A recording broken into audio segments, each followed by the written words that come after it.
My name is Ronit Pressler. I'm consultant in clinical neurophysiology and pediatric epilepsy at Great Ormond Street Hospital. And it's really a great honor for me that I'm part of this team. So I'll be responsible for the EEG in the neonatal period and for neonatal seizures, plus EEG in the infant or in the young children at 1.5. And so what I want to do is initially talk a bit about neonatal seizures and how we diagnose them, and then later give you an overview on the use of EEG. And Mariana and Jessica, who are clinical physiologists, EEG technicians at Great Ormond Street, have been very kindly have agreed to come and help us with learning how to set up the EEG, which really initially is the biggest hurdle, how to set up EEG at a high standard with a good quality EEG. So they are going to talk about later how to set up the EEG, and then we'll also do some workshops on with babies and setting up the EEG together with you. So initially, I'm going to do a brief presentation on seizures. If at any time you have any questions or you disagree or want to add something, please do so. It's a small group. It's much better as a workshop, interactive, rather than me telling you everything and you have other ideas. So seizures are most common in the neonatal period. They're more common in babies than in any other time in life, occurring in about 2 to 5 per 1,000 live births. Probably more common here in India than, or in low and middle income countries than in high income countries.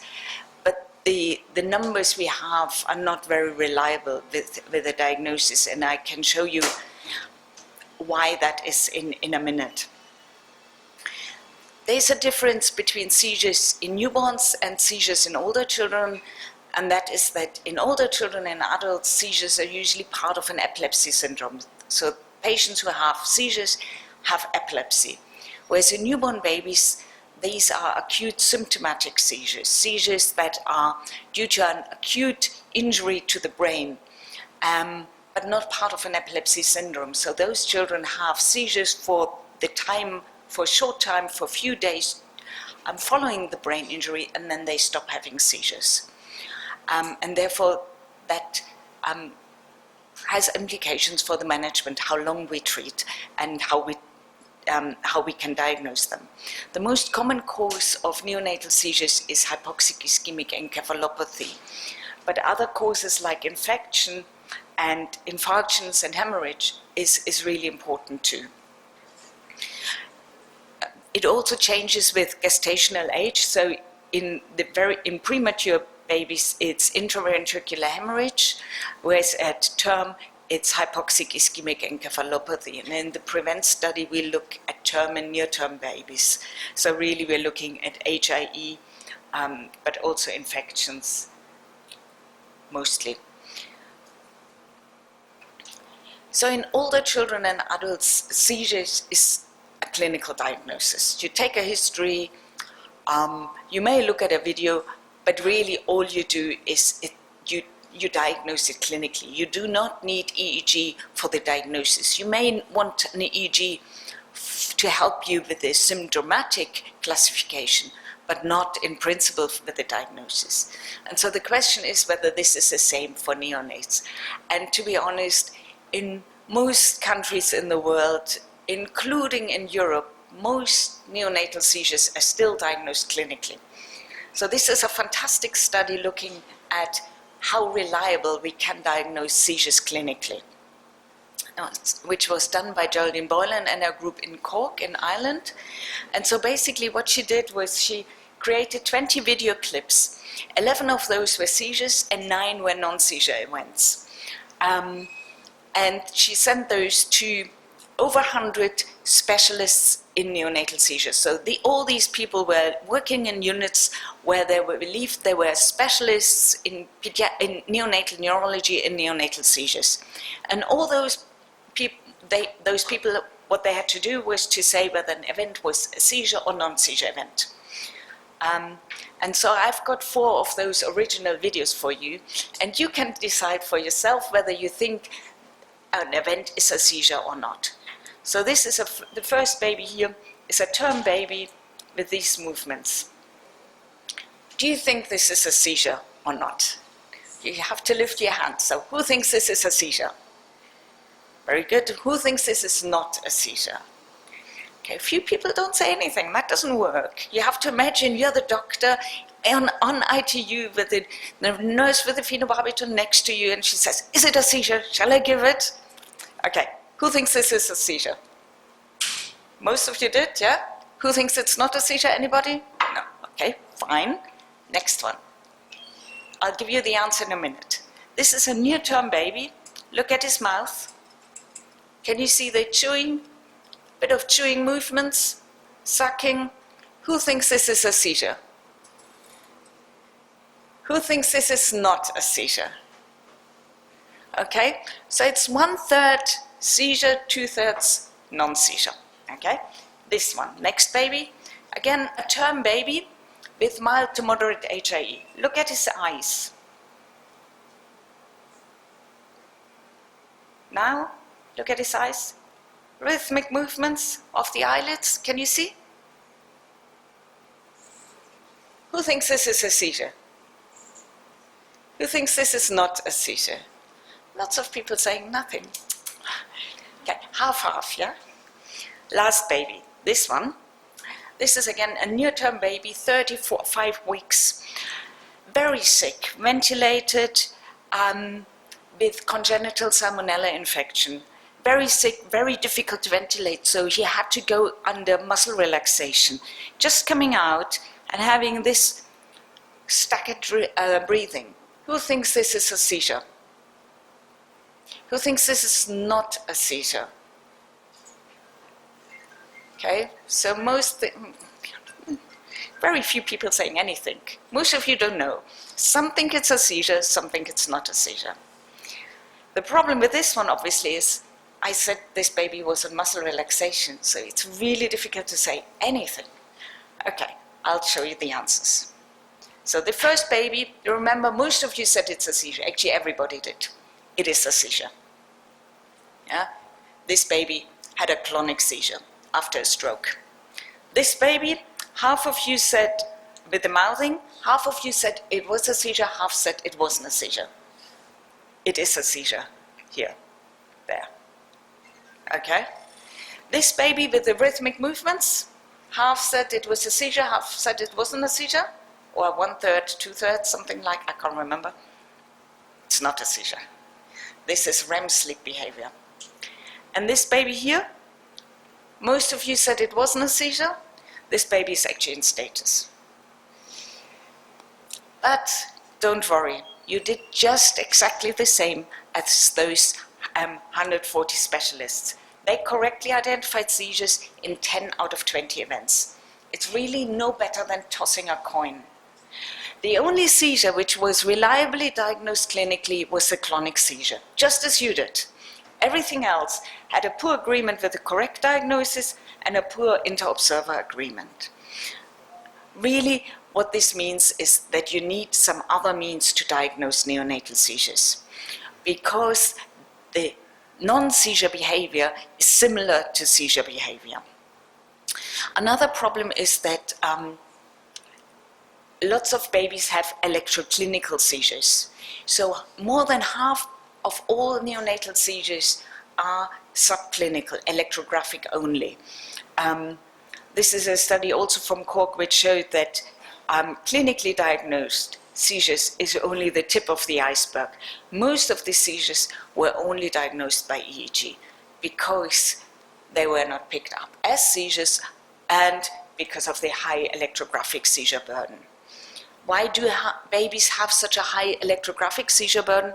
This is because they're critically ill, many of them. They may have or may not have muscle relaxation, but they are also on sedation, they are on morphine, they are comatose. And then there is a phenomena which is called uncoupling.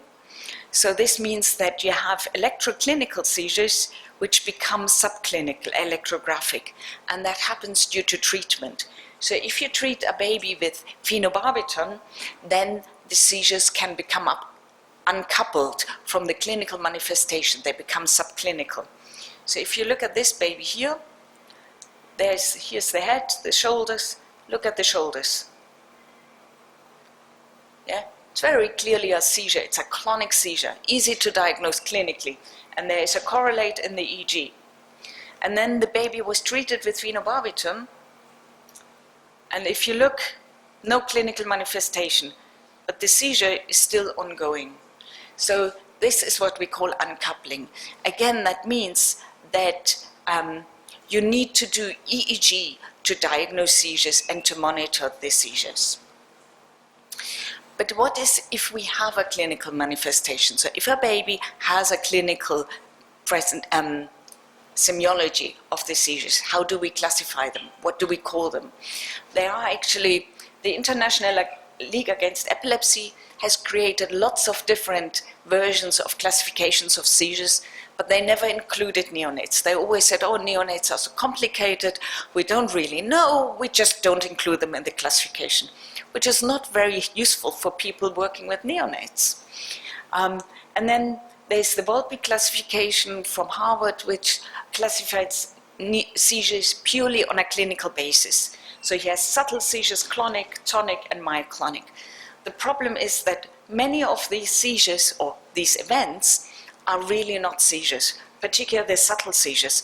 Most of these have no EEG correlate and would now be considered not seizure events, which is, again, not very helpful if you call something a seizure, which in reality is not a seizure. And the Misrai classification has been created in response to Volpe, but is rather complicated and has never really made it into the neonatal unit. To be honest, how do you classify neonatal seizures? Who uses any classification? Nobody. And this is what usually happens. Somebody? No? Most people worldwide, whenever I ask, they don't, you just call them neonatal seizures, yeah? But you don't further classify them. But a classification is very useful if you have if you need to speak to other colleagues, and a classification can help you with the diagnosis, with the etiology and the management, if you have one which works well. So the ILAE has then initiated a task force, and we have tried to adapt the newest ILAE classification to neonatal seizures. So in the first step, we looked what kind of seizures. So this is the classification of the International League Against Epilepsy. It's a position paper from 2017 by Fisher. And this is the classification. Focal onset, it divides to focal onset, generalized onset, and unknown onset. And then further divides into impaired awareness, and then motor onset, non-motor onset, focal to bilateral, tonic, clonic. And then we looked which of those seizures occur actually in neonates. So first of all, neonatal seizures are all focal of onset. Yeah? Neonates, the seizures start in one region of the brain. They are not primary generalized. We don't have absence seizures, and we don't have generalized tonic-clonic seizures. So in neonates, no generalized onset, and therefore also no unknown onset. All of them are focal. We don't have focal to bilateral tonic-clonic because we don't have bilateral or generalized tonic-clonic seizures. But then we also cannot really assess awareness. You can't see, you can't test for memory, you can't test whether they respond if you talk to them. So even though they may have impaired awareness, we would not be able to assess it. So no impaired awareness, no cognitive, emotional, or sensory seizures because we cannot assess. And finally, neonates are naturally hypotone. They can't sit, they have no head movement control.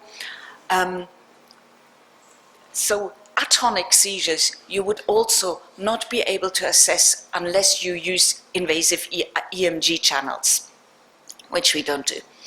So basically we end up with a much smaller number of seizures. All of the rest is really not relevant. Plus, in this classification, electrographic seizures are not included. And so the biggest seizure burden is actually not part of this classification. So what we did, we said, okay, we'll start with a critically ill baby or one with a clinical suspicion of seizures. And then we use video EEG or AEG to confirm whether a baby has seizures or not. So this is part of the diagnostic workup. And then if you have an EEG correlate, this is a seizure. Anything else is outside of the classification.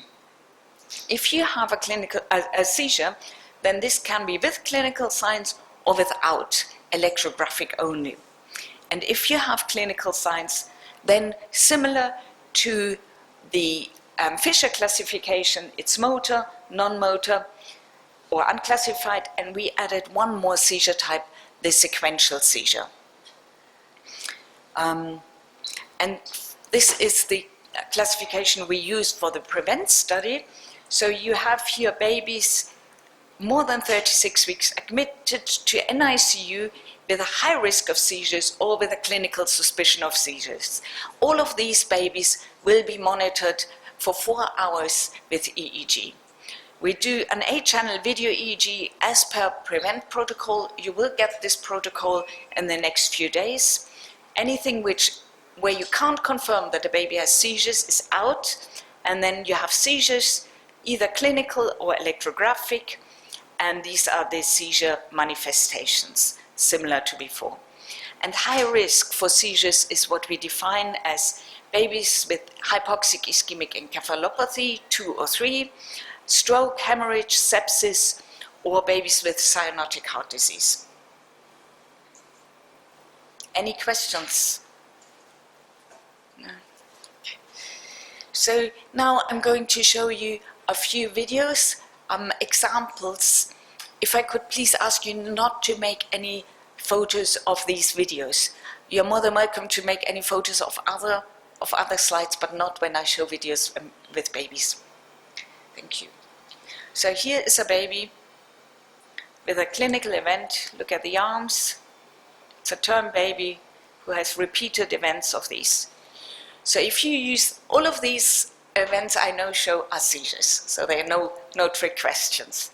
Is it motor, non-motor, or unclassified? Motor. And of the motor manifestations, which one is it? Automatisms, clonic, epileptic spasms, myoclonic, or tonic? Clonic, exactly. So this is a clonic seizure in a baby with stroke. The definition of clonic is involuntary contractions of muscle or muscle groups, regularly repetitive jerking, 2 to 3 per second, prolonged. As I said before, easy to diagnose clinically, the only seizure type which is easily diagnosed clinically, and very common in stroke. So if you have a term baby with clonic seizures always on one side, this is really a stroke until proven otherwise. Obviously, if it's multifocal, then you can, this is due to a different diagnosis, possibly infections. Okay, the next baby is here. This is a well baby on the maternity ward, has episodes like this. You saw his hand coming up, stiff, not moving otherwise, going a bit blue. Motor, non-motor, motor. And which of those motor components? Tonic, exactly. So this is a tonic seizure in a newborn baby, but you can see that this started on one hand. It wasn't bilateral tonic posturing. So it's a sustained increase of muscle contraction which lasts seconds to minutes, usually longer than 4 seconds. If it's between 2 and 4 seconds, it's a tonic spasm. It's, as I said, focal in neonates, and it's typical for Ohtahara syndrome or early infantile epileptic encephalopathy, but can also be seen in other genetic epilepsies. This is really, the important thing about tonic seizures is that in neonates, they are focal. If you have bilateral posturing of both arms at the same time, without an asymmetric or focal onset, then this is usually not a seizure. And they go like that. They have sort of both arms and both legs posture at the same time, and this is a brainstem release phenomena, which is not a seizure. So it's really important to look, if you have a tonic event, to look for asymmetries and also look at the EEG. Next baby is a preterm baby. If you look at the arms, they are one,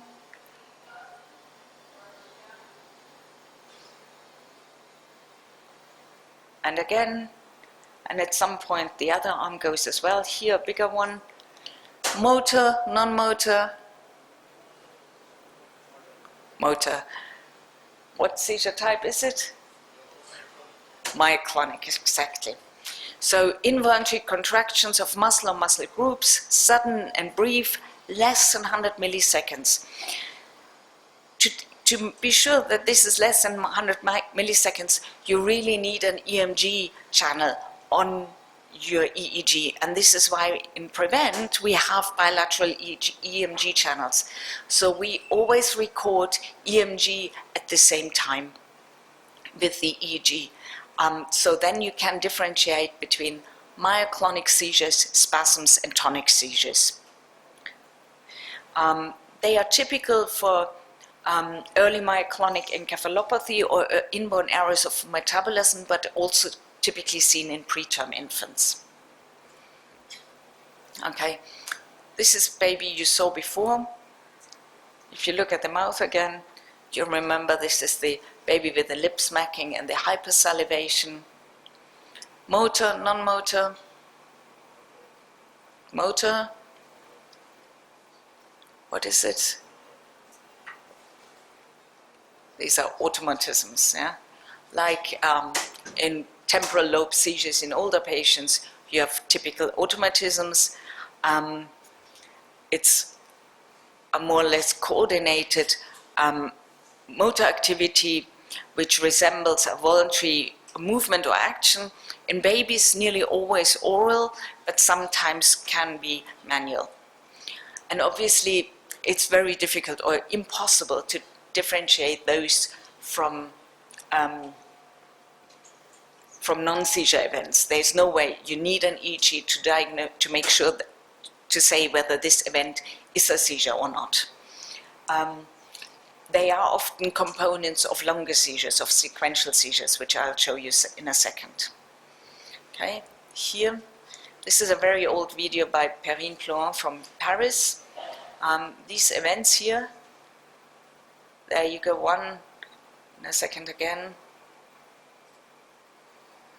Here, so you have movements of both arms, yeah. So it's a motor event, and these are epileptic spasms. Epileptic spasms are rare in neonates, but can occur similar to infants, sudden flexion, extension, or mixed extension flexion of proximal and truncal muscles, which lasts longer than myoclonic seizures, but shorter than 4 seconds. As I said, they are rare, but typically seen in pyridox-independent seizures. So this baby here had pyridox-independent seizures. But you can also see them in other inborn errors of metabolism. So in all of these seizures which I've shown till now, there was a predominant seizure manifestation. You saw something which was really the most prominent manifestation. But sometimes babies have a sequence of different manifestations, and it's very difficult to say what is the predominant feature. So if you look at this baby, initially you have a tonic posturing of this arm, and the head turns to the other side, and then the baby stops breathing, goes a bit blue. You have a behavioral arrest, and then some clonic movements of the other side, and tonic posturing of this arm in a second. So there's a sequence of different manifestations, typically changing one side to the other. So here, this arm is postured now at the end. So there's a sequence, and you can't really say, is it tonic, is it clonic, is it automatisms, is it behavioral arrest? Which of those are predominant? And so we named these sequential seizures. So you have a variety of clinical signs during a given seizures, typically changing sites. And these are typical for babies with benign familiar neonatal seizures or benign non-familiar neonatal seizures, but also seen in other channelopathies like KCNQ2 encephalopathy. This is a baby with benign familiar neonatal seizures. And because this is has implications on management and treatment, we wanted to make sure that you have a unique seizure type because it doesn't fit into anything else, and it is very helpful to highlight this difference. I don't have an extra seizure with behavioral arrest, but when you remember the baby with sequential seizures, if you have a pause in behavior, then that is a behavioral arrest, but it's very rare in neonates, and obviously, again, you need EEG to diagnose this. We then tried to validate this classification, and we put together nearly 150 babies, and we classified them according to seizure types: clonic, epileptic spasms, myoclonic, tonic, electrographic, and sequential. And we then correlated those with diagnosis. And what you can see in HIE, the most common seizure type was electrographic. Some sequential, some tonic, and some clonic. In vascular, the majority had clonic seizures, so stroke clonic seizures, and other babies which were critically ill had electrographic seizures. Infectious disease, most of them had electrographic seizures. Same with preterm, most of them were electrographic or myoclonic. And in inborn errors of metabolism, there was quite a variety of seizure types, but if anything, it was myoclonic. And in genetic epilepsies, half of them were tonic and the other half sequential.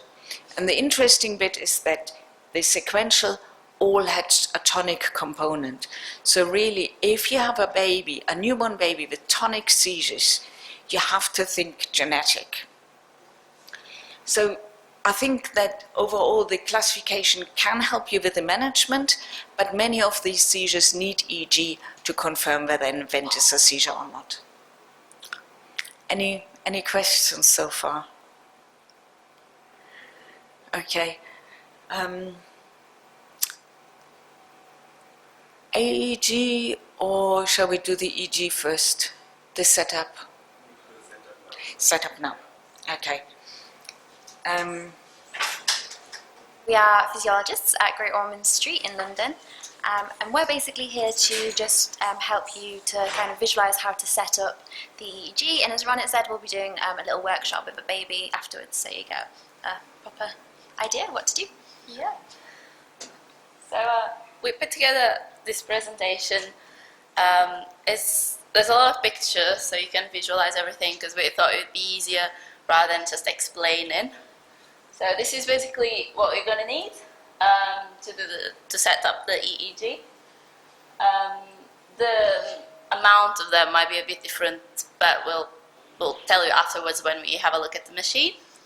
So we basically, we've got our skin prep, which is the new prep, and the conductive paste, which is the long white tube. And then we just have the actual electrodes. We have sticky electrodes for the arms, and just a couple electrodes to put on the head of the baby, and then just the white stickers to put over, just to make sure they stay there. And then the bottom one is like a net, just to put over the baby's head and tie at the bottom, and that'll secure everything in place, hopefully. And this is just the amount that we need, so we don't waste anything. And yeah, so this is the box where the net comes from. And this is how we cut the stickers, but we just find it easier this way. Yeah, You gotta say. No. Go. Okay, so the real essential part is actually applying your wire securely.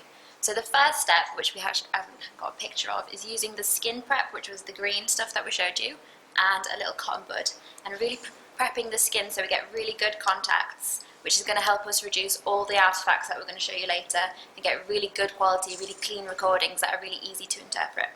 Yeah. And then after we prepare the skin, we just put a little bit of paste on. Oh, okay, I get it. So we just have a. Wow, thank you. There you go. Okay, so we just have a little bit of paste on the cup electrodes. We put a sticker over, and then if the baby has any hair, we have to like really part the hair. So we put the electrode on the skin and not on the hair. Yeah, we can't stress that enough. It has to go on skin. It can't go on hair. No, yeah, skin. And then we just make sure that the sticker is actually sticking on the scalp, on the baby. Yeah, you don't want the sticker to be lifting at all. You need to make sure that it's really secure, and every part of the electrode is secure to the head. So this is a very nice picture of, yeah. Yes, we don't have at the moment a picture of the preparation of the skin, but we will do. Yes. Okay. We'll add that on. Yeah, new prep comes first, Yeah. then the wire. Yeah. It should look like this if you've done a really good job. Yeah, this is a perfect setup. So we have all the stickers that you can see underneath, and the hat tied under the chin of the baby. And then it's very, very important that the wires are all together to reduce the artifact. Oh, there we go. So it's very important that the wires are all together to reduce the artifact, especially the 50 Hertz artifact, which comes from the mains. And then we usually use some tape just to keep them together. And yeah, that's what it should look like. Okay, so we're going to talk about the montages that you'll be using and where to put your electrodes, and how to find the placements without using measuring, with using just visual landmarks. Yeah, so there's an international, it's called International 1020 system, that we measure the head of the baby, and then we do 10% and 20%. But especially on ITU and in babies, it's very hard to measure. So it's easier to go from the landmarks of the head. And this is just a picture, and the blue electrodes and this red and green are the ones that we'll be using in our montage. This is not the right picture of the machine that you're going to use, but the machine is just outside, so we can have a look, and we'll update the picture afterwards. So this is where they all go. So they're going to be on the baby's head and then connected to a specific channel, so you see they're just going in the right place. And it's very important to make sure your right electrodes go on the even, on this side, and then your left electrodes will be on the odd numbers of the head. Cool. So we're also going to be using some polygraphy for additional information. So that's ECG and EMG and a respiration belt. So basically on each arm of the baby there'll be between 2 to 3 stickers. which will show you the inputs, but we do need to kind of update it so that we've got your correct system. But yeah, so this is what we thought it would be like, but we'll change this, and you'll be able to keep this if you need to, so that you can refer to it. Yeah, this is just a picture of the software, and this is kind of the inputs, and then you can't really see, but it's where they go. But we'll show you on the machine. Is a lot easier than just look at the pictures. So your software as well should be able to tell you the impedances of your electrodes, which means whether they're connected well. So if you've prepared the skin correctly and the wires are placed securely, we should get good impedances, which will be ideally equal and below 10, but you just have to see what you can do because babies are really delicate. But yeah, so you'll be able to visualize how well you're doing and whether you need to re-prepare your electrodes, probably from this page on your software, but we'll have to double check and we'll add that slide in as well for you. Yeah, it should come up with a number, and that number should ideally be below 10, and hopefully pretty much the same. Yeah, just checking how well they're connected and how well they're working. Okay, so we made some pictures of the baby, but it will be a lot easier to show you on an actual baby when the baby comes. But we just put together like what we thought it would be the best sequence to put the electrodes, and we thought that finding the ground electrode will be the easiest because it's right in the middle of the forehead, and then A1, A2 is just by the ears, and then CZ will be right at the top of the baby's head, and then the reference will be just behind that one. We think, but we might have to change that depending on your software, but we'll update it, don't we? So the next electrodes that we probably think are easiest to find are the temporal ones, so covering the temporal lobe of the brain, which is just slightly above the ear in line with where you've placed CZ. The same for C3 and C4, they'll be halfway between CZ and your temporal electrode on either side. You'll then need to find O1 and O2. To do this, you need to find OZ first, which is in line with CZ and the ground and your reference, and it's just slightly above the inion on the back of the head. And then O1 and O2 are either side, about 2 centimeters, but just equal distance on either side. Okay, then there's some crossovers that we have to do after we have the main electrodes, and that's going to be for F3, F4 will be right here, and then P3, P4 at the back of the head, and we just have to find just some orientation points on the head that will not actually be on, but we need them to get to the other ones. So FP1 and FP2 are right at the front, and they'll be from your ground electrode to the side, to either side. And then your F7, F8 are right between your FP1 and your T3, just halfway between them. And then you have to do like a crisscross, and the middle point will be your F3 or F4. And it's similar for your parietal electrodes, P3 and P4. It is quite hard to visualize, we appreciate, but the head stamp on the head box helps, and also having a baby to look at really does help as well, rather than looking at our cartoons. Okay? This is just a summary. So they're all color coded, and that's basically what your setup will look like on a baby. Maybe not as colorful, but. So we don't know if you're going to be using this headband or not, but it is a good idea for reference points, and you can see a little bit more clearly where we put our crossovers, which is C3, C4 and P3, P4. But the take-home notes we want you to remember is that the electrodes need to be symmetrical on both hemispheres, and they need to be equal distance apart.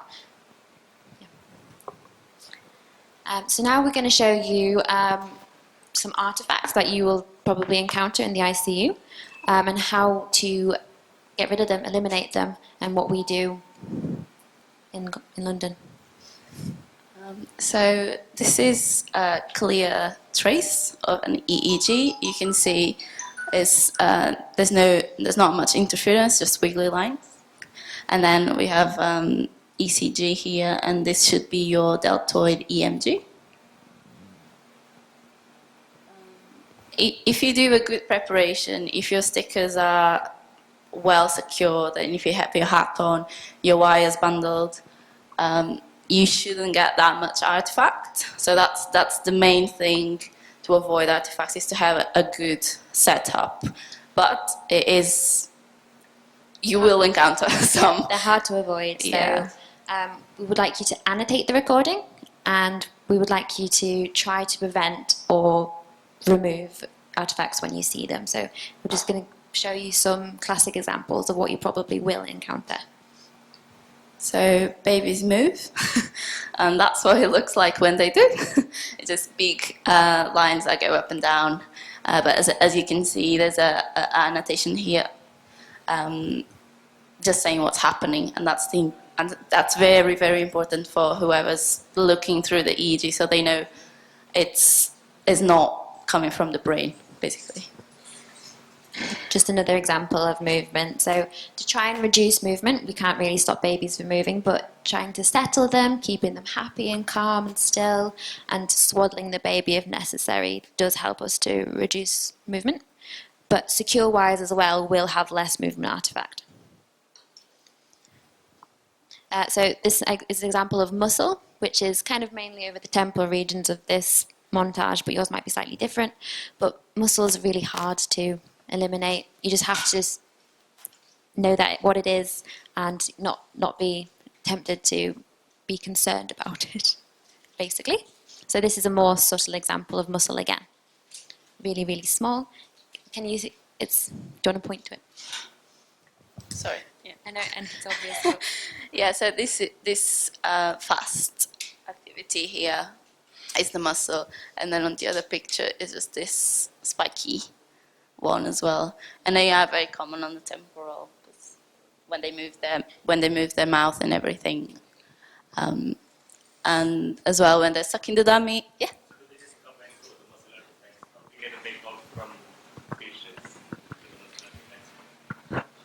Do they just come and go, the muscle artifacts? How do you kind of make it out from seizures? So usually muscle artifacts does not evolve.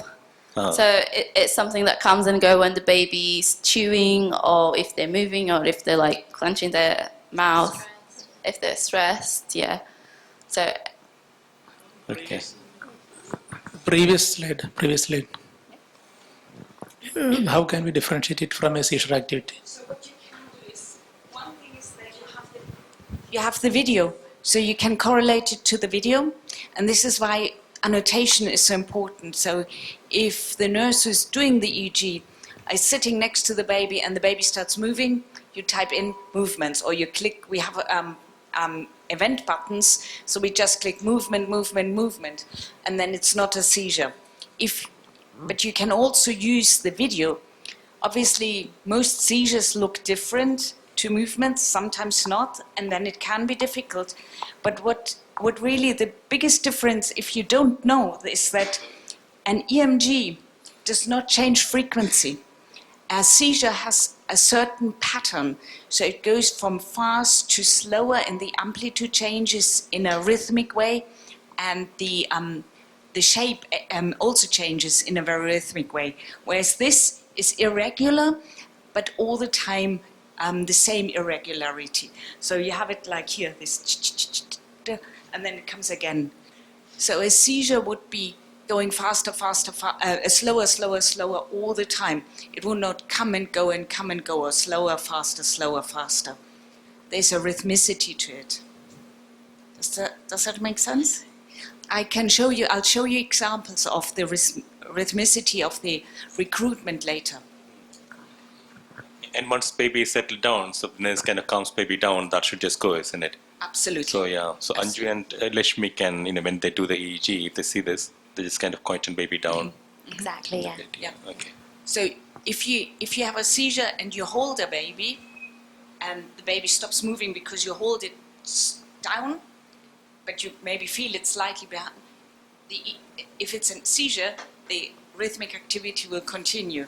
Whereas if it's a movement, it stops when you hold it. Holding is also a good way for clinical differentiation. So normally we say if you have a tonic movement and if you hold the baby and the baby then relaxes, then it's not a seizure, although it could be timing effect. But in principle, if you can induce seizures by tapping the baby, it's not a seizure, it's a tonic posturing.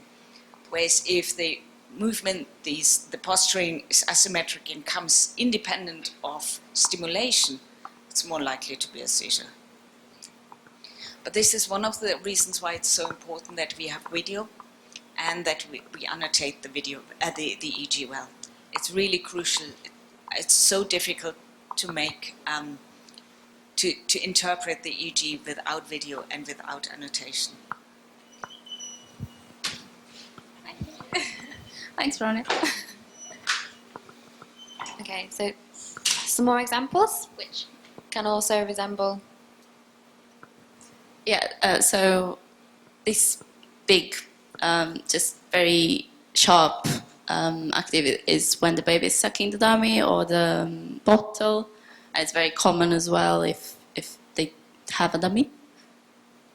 And We don't expect you to try and remove this one. No. We just want to know what's happening. So don't take the dummy away. Don't stop feeding them. Just let us know by annotating. And this is a better example as it's more sustained rhythmic sucking. So they've got the dummy or the bottle and they just keep going at it. and again is mostly on the temporal channels, which is where the muscles will be activated when they're sucking. Do we use any pacifiers here? Yeah, we don't listen it. And bottle feeding is not done at all. So yeah, so that's fine. Okay. No bottle feed, no pacifiers. No worries. So this is probably the most common artifact we'll encounter when we're on the ICU, which is derived from the mains. There's a few different ways we can improve this, but the first of which is by preparing correctly. Yeah, so you can see this one is just on this specific channel. So if you go back to the labels, you'll see where it's coming from, and you know that's that specific one that you need to go back and re-prep. What's important to note as well is the annotations on this slide. So the nurse is going to suction to perform a procedure. The physiologist has written it on, and you can. We've also annotated that they're touching the wire, which is why we're getting the interference. This amount of interference will go, hopefully, when they stop the procedure, but also it's not a huge amount, so it doesn't hinder interpretation too much, but you should still try to get rid of it if you can. Although this one does. So your EEG recording should not look like this. If it looks like this, it could be your reference electrode that's not well secured, or your ground electrode that's not well secure, because this interference is on all of the channels, not just one. Sometimes it is unavoidable though, so we do take extra precautions to try and eliminate this, such as bundling the wires, turning off unnecessary equipment. So there's a few clear examples where we've done this, and you can see the difference it's made. So this one is simply by tying the wires together and making sure that they're all neat and tidy, and you can see that the interference just stops pretty much. And the same with this one, but this one's unplugging the bed, because we have beds that are electrically powered into the mains. Okay. Yeah, that's just another example. So this is, the annotation says it's touching the reference, and the reference and the ground electrodes are very, very important, especially for this 50 Hertz interference. So make sure you prep them really well.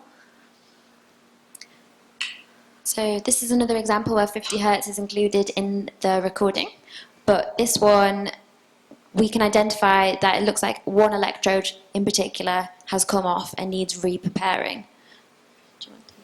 So if you go back to the labels on this side, you can see, you can't really see, but it's P8 to OZ, and this one is P7 to OZ. So OZ is a common electrode to both channels. So if they both have the same type of morphology and artifact, it will most likely be, well, it will definitely be OZ that you need to go back and look at. Same here. So this one is C4CZ and CZ-C3. So CZ is the common player on this one. So you'd probably have to go back and look at CZ.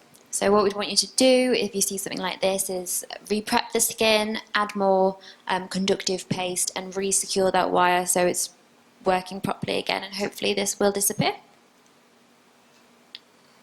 And then there's another, so it's another sort of artifact we call electrode pop. So it's when the electrode is not secured to the head and it's like lifting or,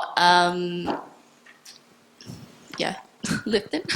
These ones can be particularly hard to identify though because they can resemble cortical activity, especially when you're not particularly used to looking at it. But we do have other examples. Yeah. When anything is too square, it will most likely be an artifact. Did you want to add something? This is a super example because if this is what we would call recruitment. So if you look at this here, there's a change in the frequency. Yeah, it becomes slower. It goes slower, slower, slower. First of all, seizures are usually the other way around. They go fast. No, this goes faster, but seizures go slower. But if you look at this one, if you would only see this, here it becomes slower. So in theory, this could be a seizure. But what seizures don't do, they don't go slow, fast, slow. They always go from one way. Nearly always they go from fast to slow. But they never go slow, fast, slow. So this is how you know that this is definitely an artifact. Sorry, Ron. Can you just explain the fast and slow? How are you kind of saying that? Okay. From Shall I? just Can a bit I? more, yeah. I'll just get one other slide. Yeah. It's on the left. And so here you see, this is the onset of the seizure. And one is the amplitude gets bigger. So it's more bigger, bigger, bigger. And it goes from fast to slow. The frequency of the rhythmic discharges slows down. And this is what we call recruitment or evolution of seizures. And a seizure always needs a change in frequency. Nearly always, it goes from fast to slow. This is a typical seizure with fast going slower, slower, slower, and then this is the end. Sometimes in babies, it's very slow, it's much slower. So this one was an older baby. So this is 1 second here. From here, this is 1 second. 1 second, 2 seconds. So you see how many discharges you have in 1 second. It's like 5 per second. But sometimes you have in babies very slow discharges. So here over the left, CZ to C4, you see the discharges, but they slow down very, very slowly, gradually they slow down.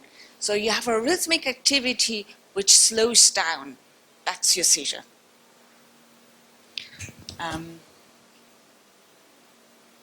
Again, so this is the page afterwards, and you can see it still goes slower, gradually, very gradually. Here is another one. If you look at this, so you have rhythmic activity, it's like 3 per second here, and the amplitude, here the frequency doesn't change much, but you see that the amplitude increases and the morphology changes slightly. So sometimes it's quite tricky to see the recruitment, but you can see a change here. But again, it slows down. What it doesn't do, it doesn't go slow, fast, slow, fast. That must be an artifact, like in the other one. Here again, you have something fast, fast, and then it slows down. Mm-hmm.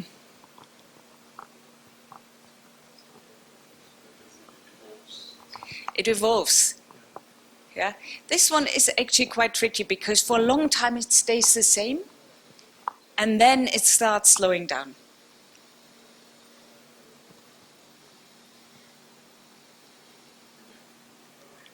And this is what we call a zip pattern as a seizure. Again, you have fast, and then, but you can see here it starts already slowing down, and then it goes much slower.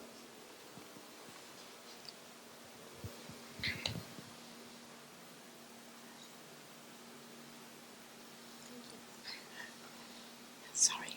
No. But if you look at this one, you have slow, fast, slow. It's different. And yes, absolutely. It's much more square. So the morphology here, it looks different. It has a corner in it. Whereas the other one was spikier or round, but not with a corner. A corner is nearly always an artifact.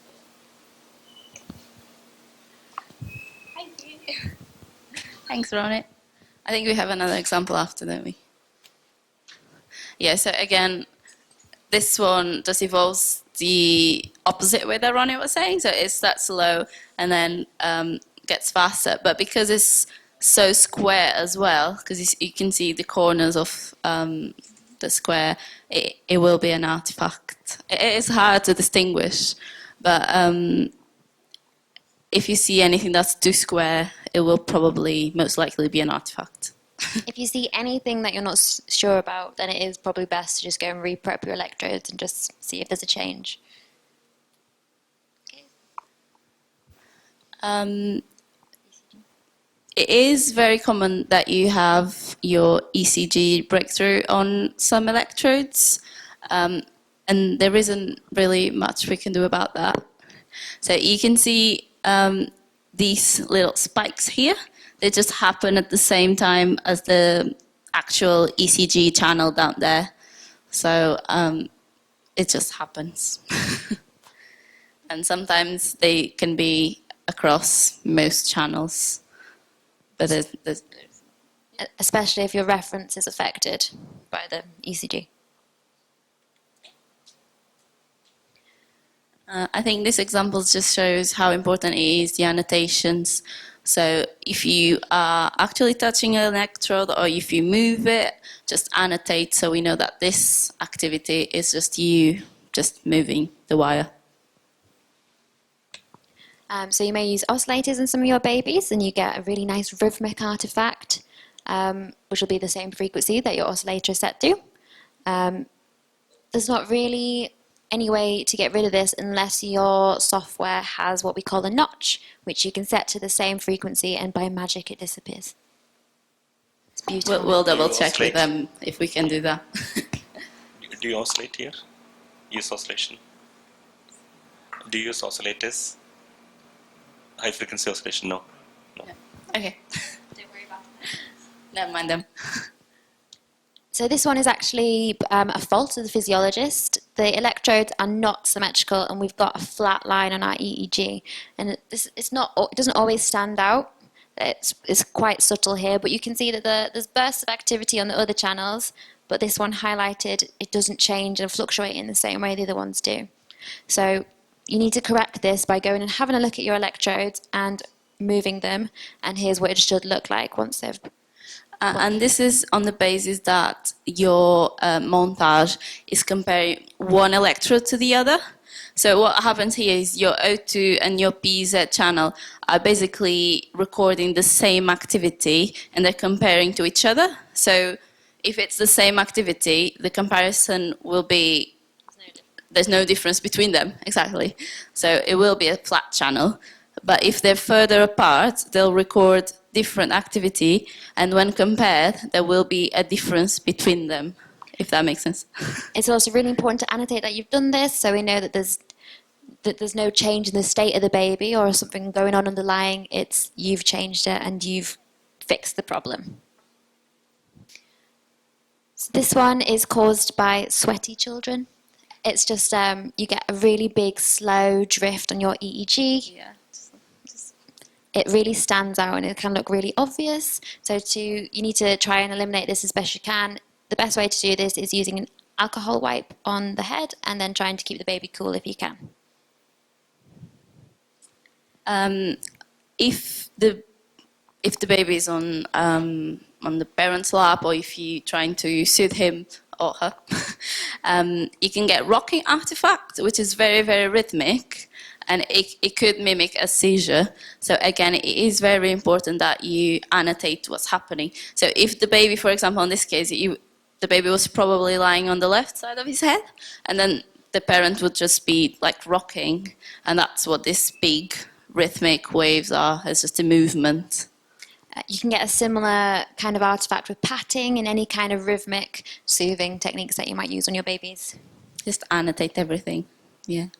So if the baby is just like shaking their heads or just moving around, some of this activity can mimic a seizure. And again, please annotate. This is the physiologist tapping the wires, which again, you just need to say what you're doing so the interpreter knows, doesn't misinterpret. This is a bit subtle. This might be a little bit hard to see. So as well as your ECG, you can have some pulse artifact, which is usually at the same rate as your ECG down there. And it's just these waves that are rhythmic, but they don't change morphology. They don't go anywhere. They're just there all the time and the same frequencies as your ECG. And then these are examples again of when it's important to annotate. So in this case, the baby was just shivering, and you can see there's a sort of similarity to a seizure, because you have the really fast activity that then goes bigger, but the baby is actually just shivering, and that's what sort of artifact we get with that. Just, yeah, tell us what's happening. So we're actually not sure what has caused this artifact, but you might be able to see from the annotations that it's been marked as a seizure, but we can actually say that it's not a seizure. We don't know what it is exactly, but you recording the EEG might know. So if you annotate, it'll help interpretation as well. Really, really useful. No. But you can see kind of that it does evolve. So a lot of the things that we've shown you can resemble seizure activity or cortical activity, but they do stand out, and it's really, really useful if you can identify and eliminate them. This is another unidentified artifact. We don't know what it is, but someone has kindly annotated on for us. So it's Having procedure, yeah. just So highlighted. That's really useful. something's happening, and this is happening along with it, so we know it's probably not coming from the cortical. So that's our last slide, but we would just really want to reiterate, you'll get much less artifacts if you do your prepping properly, but some that you're going to encounter are just totally unavoidable. If you can do something about it, please try. Please write what you're doing, but otherwise, I'm sure you'll give it your best job. So thank you for listening. Thank you for having us.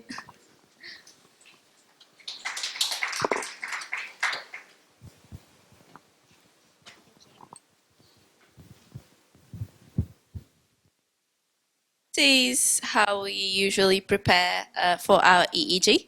It's important that you have everything prepared beforehand, so then you can just get on to the baby and do it as quick as you can, so you don't annoy the baby that much.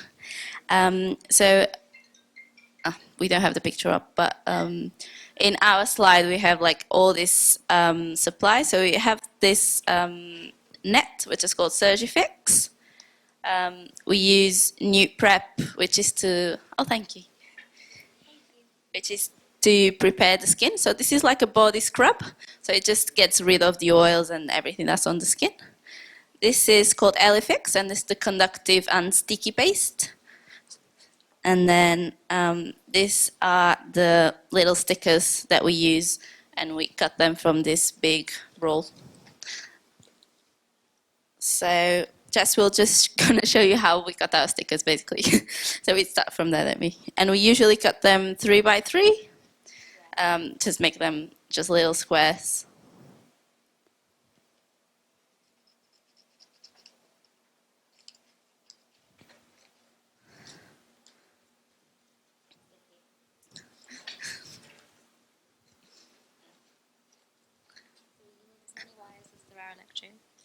Yeah, so we need as many squares as the wires that we've got.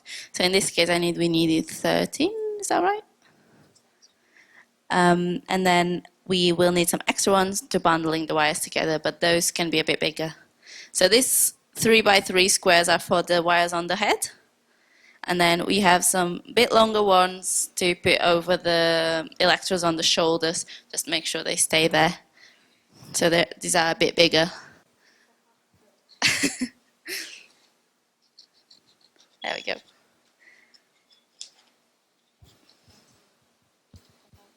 So then we have like some gauze or a tissue or just the back of a packet, and you get your new prep. And then just put a little bit on. That should probably be enough. But if you need more, you can always go back and put a bit more. I don't like wasting anything. So just put a little bit. If you need more, you can go back instead of just putting large amounts and then just waste it. And then your LA fix is just the same.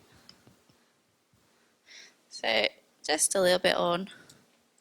That's probably enough as well for the amount of electrodes that we have. And then we usually use a cotton bud, but we don't have one today. So we'll just use our finger, I think. Or just a little bit of gauze. We'll decide. And then the Surgifix. So we need 2 parts of the hat. So we need one that's full, and then we need to do some ears on this hat. So I don't know, maybe about this big. Then when you get your full hat, we can just... Do you hold that? She'll do it. We'll just cut some ears just to then tighten under the chin. And we can just rip it apart. There we go. No. So you'd want it to be a little bit longer, and then so this is the hat to secure the wires on the head. These are its little tails to tie under the chin. This should be a little bit longer for the baby's head. Yeah. Do another one.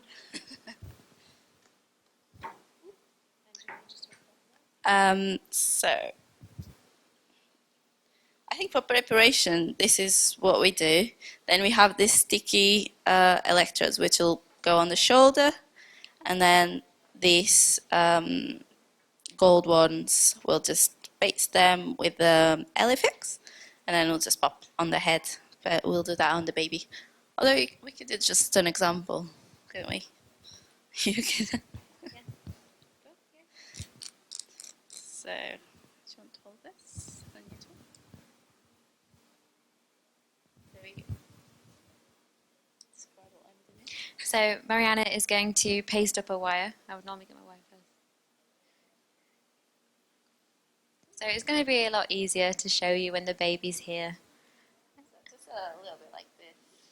And then you can just pop it on. Yes, so you fill the cup with the paste and you need your sticker secure. The sticker should have a little bit at the top so that you can secure that bit to the skin, and it should also cover the stem, but the cup itself should be completely covered by the sticker for security. Yeah, absolutely.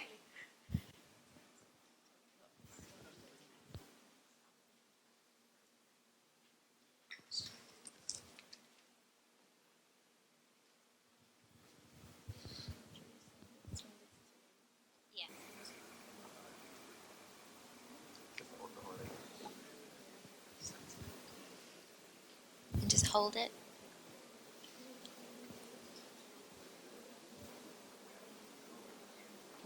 Are we happy? Okay, so we'll start. Oh, you talk. Okay, so we're going to start applying the electrodes to our baby. So the first position, probably the easiest, directly on the forehead is where we're going to put the ground. So we've got the beautiful, peaceful baby that we're going to disturb. Sorry. All right. So we first prepare the skin using a cotton bud and the new prep, which comes out of the green tube. And it's abrasive, so it's going to be a little bit salty, but it's just to clear the skin. so we get really good connections. So Mariana's being super gentle, but she's going to keep going just a little bit to make sure that the skin is adequately prepared. A little bit unsettled. Okay. So we don't want to be pressing hard, but we just want to be making sure that we've had a good go at preparing the skin. So then we've prepared the electrode earlier, put a little bit of paste in the cup and a stick around it, and we're going to secure it down. And our placement is, as we showed on the PowerPoint, directly in the middle of the forehead, in line with the nose.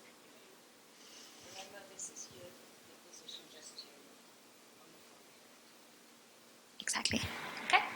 So then we're going to isolate the wire that we've just placed, make sure that we place it exactly in the right place in the head box.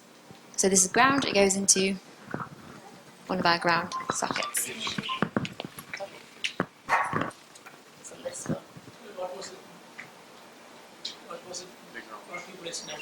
So, This is ground electrode. so the ground goes from here and then in the ground there. This little symbol. So there's two ground inputs. They're both the same. The marker is, it's like the symbol here. It's like a line with 3 lines underneath. It's like a stick in the ground. They're both the same. And these are the grounds. There are 2 grounds. So usually we use 1 ground, but sometimes if you have too much artifact, you will want to place a 2nd ground. So this is why there are 2. So you always start with 1 ground. Sometimes you place a 2nd one. But this is sort of if there's too much artifact. Okay. So next we're going to go for CZ. We want to make sure this one is really accurately placed. So Mariana at the moment is just feeling our little baby's fontanelle, so the soft bit, and she's making sure that she's on the skull. So this is going to be in line with the top of the ears pretty much. And Mariana's just checking, and she's also going to check that it's in line with the nose as well. So there's a crossover basically, a front to back and ear to ear. Make sure it is exactly where we want it to go. Now this is in the middle of the head, so our baby's got lots and lots of hair, so we're going to take great care to separate the hair, make sure that we're preparing the skin and that the wire is going to go on the skin too. So we'll be placing it in just the posterior part of the anterior. Sorry, say that again? Just the posterior border of the anterior fontanelle. Before the fontanelle or behind?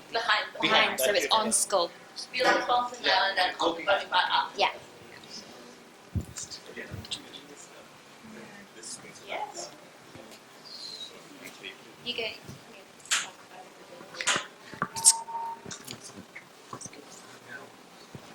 Thank you.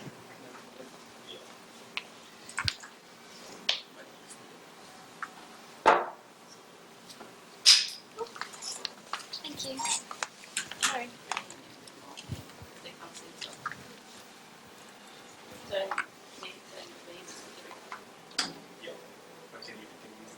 Oh yeah, I'm fine. Yeah, but you can turn more. Yes.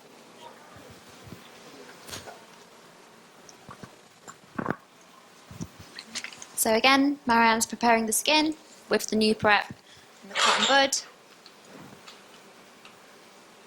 Just taking care to separate the hair. Oh, we look so calm. Okay, so we isolate our wire again, because we don't want to be confusing our placements. We want to make sure that if we put CZ on, we're going to plug it into CZ2. It sounds daft, but it's really easily done to get this wrong.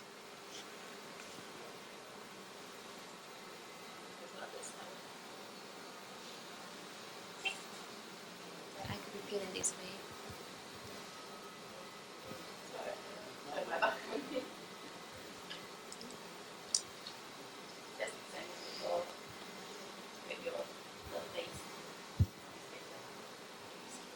I'm going to pop them in, okay? It's part the hair very well. Yeah, so Marian's parting the hair, popping the sticker on, making sure the wire is secure around the front, the back and the stem. She's also, double checked that it's in the right place. She's used this electrode to help, because that should be placed perfectly too. Should be a straight line to the back, which she's just proving. And she's correcting if she needs to, because no one's perfect. Are there any color codes? You don't use color code. The cause is just to identify them easier if you want to go back to where they are. This one is blue, so there is no color code. Yeah, so they're just random. And you can actually 'Cause- label it for making it easy. Like you can put the label. Oh yeah, definitely, if you wanted to. So, This is CZ. so Marianne's going to make sure that it goes only into the CZ input. And she's also at the same time making sure that our wires are neat, because this is going to help earlier when we come to bundle them. You can also see that her impedances are really good, because we're checking them on your laptop and it's gone green, which is what we're aiming for. Do you know what the threshold is? And perfect, yeah, cool. So ideally under 10, under 5 is even better. Yeah. Lots of visual aids for you. So we're going to do A1. So this is going to be on the left side, because it's an odd number, A1.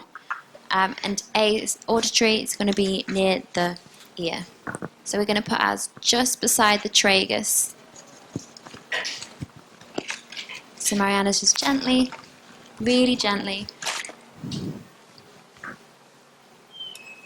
He's so cute. Sorry, I'll keep leaving stickers for you.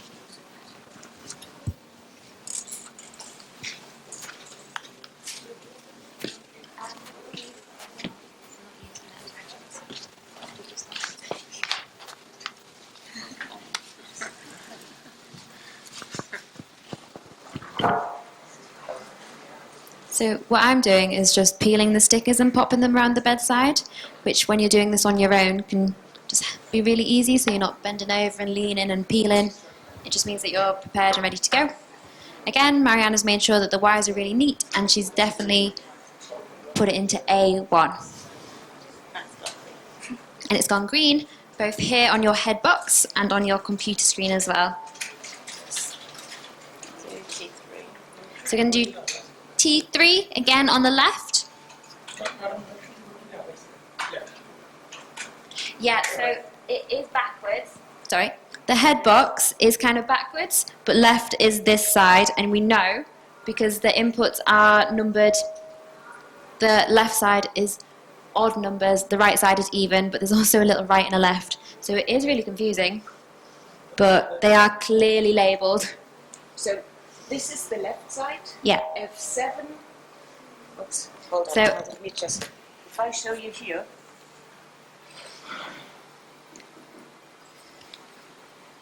So you have. This is the normal display for a 1020. But this head box is opposite. It's opposite, yeah. This is why it's important that you remember that even numbers F2, F4, FP2, F4, C4, P4, O2, everything which is always right. But it This is, is internationally, everywhere where you go, it's always the same. The colors may change, but the numbers, even and odd, is always the same. And you have F for frontal lobe, C for central area, T for temporal, P for parietal, and O for occipital. And then the same for the left. So here the head box shows you that the left is on this side and the right on this side. And then you have to make sure that you have the right electrodes going to right and the left to left. yeah, so Mariana's taking extra care when she's placing them. She's placing them and then plugging them in. So there's no uncertainty about what wire she's placed and where it's going. Yeah, so absolutely. What you shouldn't do is place all the electrodes and then plug them in all together, because you mix them up. However careful you will be, you will mix them up. So you prepare one, you stick it on, and then you stick it into you plug it in. It's like viewing an X-ray. The left is on the. Yeah. I don't know why. Is this look? Yeah. Oh, cool. Okay. I'll prefer the wires. So I'll do deep green now on the left, and that's the one that's just above the ear. So using your fingers is a good way to measure, because your finger will be about 1 centimeter, a bit more, but so you just put your finger just at the top of the ear, and then just rub just above. So that's my finger, and just rub there. I'll rub with my hand, right hand. And just make sure you part the hair. And make sure you're on the skin. Sorry, baby. There we go. And then I'm just gonna pop the wire on. So we tend to face them all the same way. So usually back. So then we can, it's just easier to put them all together. I'm just going to face the wire this way.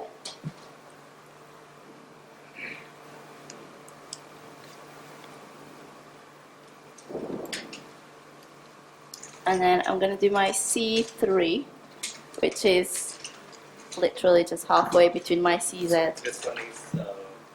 D3. T3. So I've got D3 here, I've got CZ there, and I'm just going to do it halfway between them. And that's going to be my C3. So on the center. Going to get a bit more.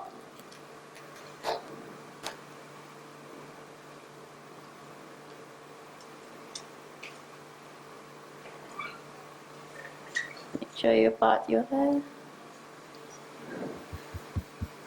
Pop this up. And just make sure it's in line. So just use your hands basically. So you got this, and then just make sure it's in line. There we go.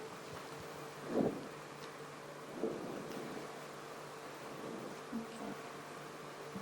So which one should I go next? What did we Do the right side or do you want to do? Yeah, maybe. So we'll try to do the right side now. You might just need to move the baby's head. So I'm just going to move the baby's head middle up. Sorry, baby. And sometimes just have to hold it. And I'm just going to do the same on this side. I probably can't see. Oh no, it's okay.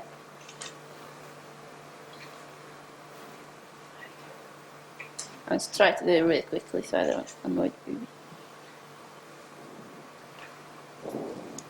So I'm basically doing exact same thing, but on the right side.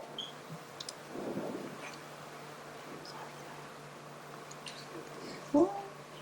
That's not good enough. Oh.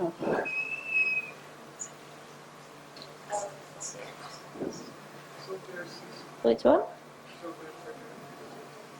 So it is natural that your stickers lift a little bit when you're doing the other ones. So you can see this one's lifting a little bit, this one is.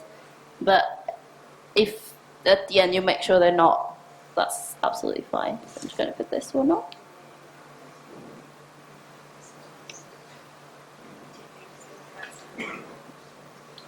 Oh, it's moved actually.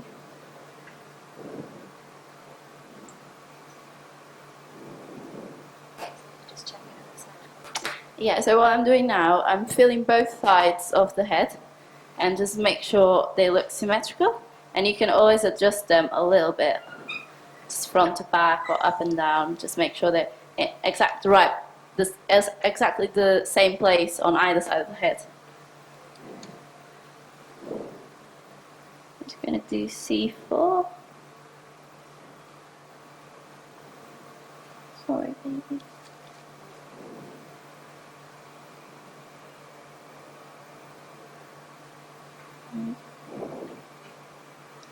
It's hard to know how much to rub until you actually do it. Yeah.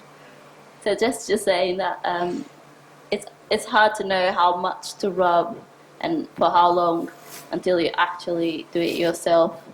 But I'm sure you get used to it very quickly.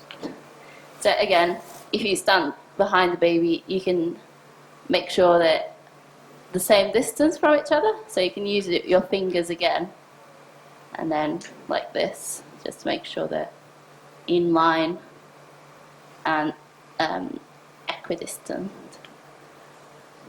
So there we go. So I can do my reference next, which will be on the PZ place, so just behind CZ. And pat your baby's head. And at this point, you can get someone's help to, if it's possible, to lift the baby and just help you to get to the back of the head. And it's usually handy. So if I could, yeah, like on it. Perfect, thank you. So spot your hair just behind. Sorry. There we go. Sorry. And then spot. Spot wire on. There we go. Okay. Thank you. Again, it's in the midline. Yes. You can use well, this one's down there now. But you can use this one to kind of guide you. Just making sure it's, and you can use your hand really. Straight line. Just a straight line to the back of the head.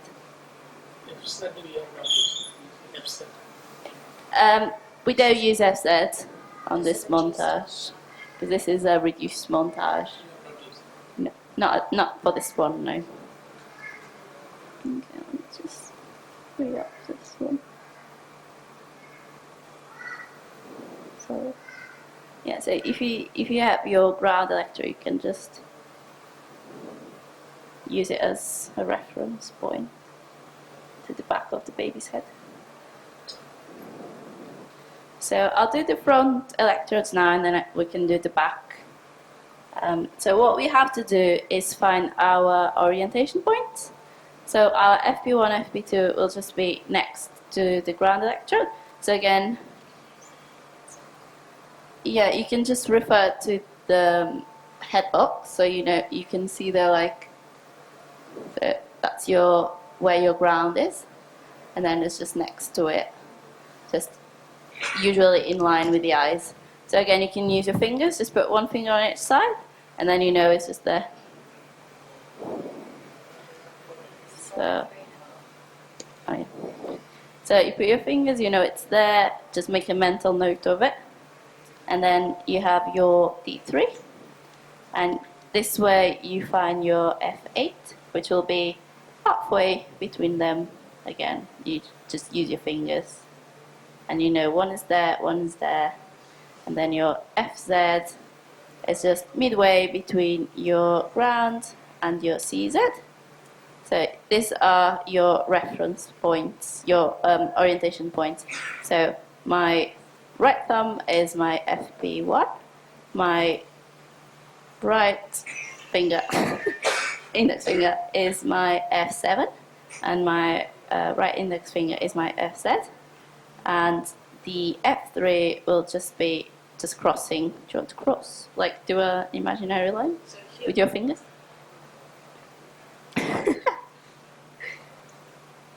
Yeah, basically you are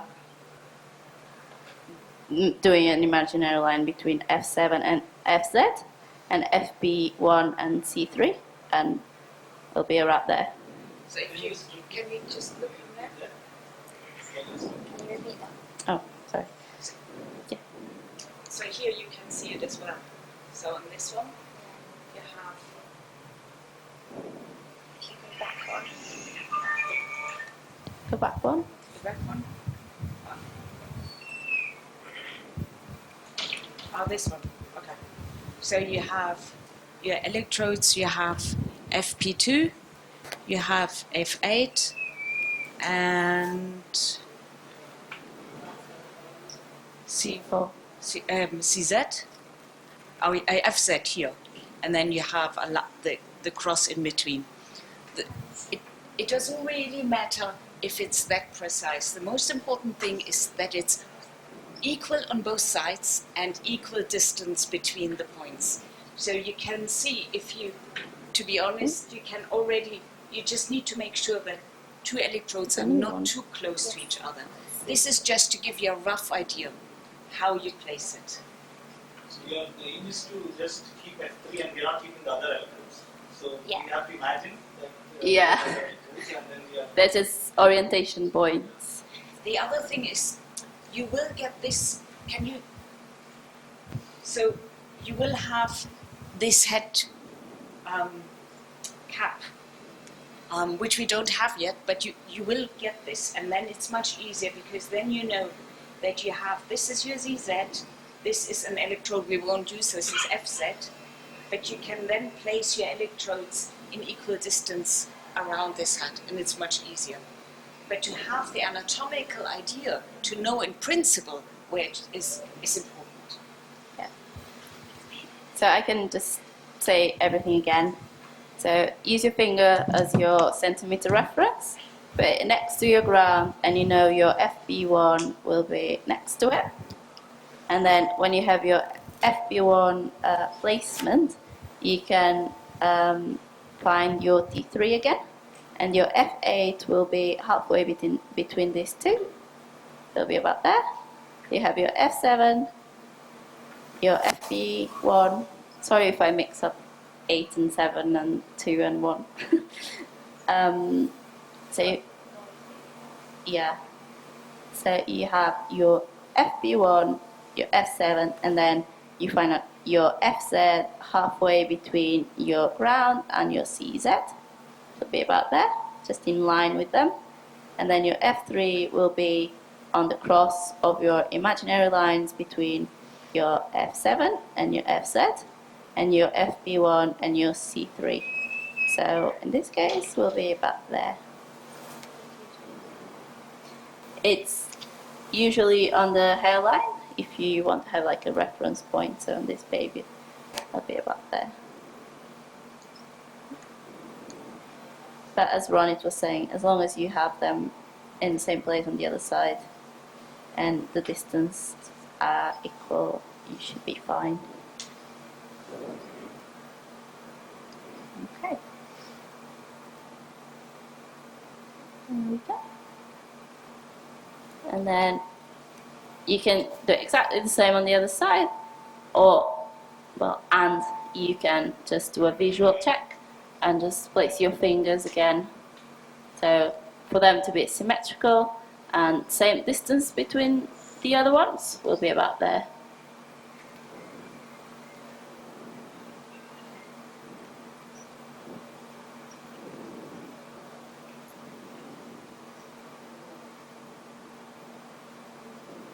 He's a very, very good baby. Alright.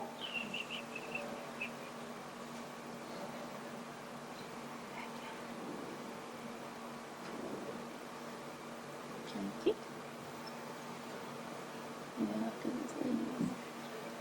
Okay, so again, now that I have the wire on my hand, I'll just do it again, so it'll be right up there.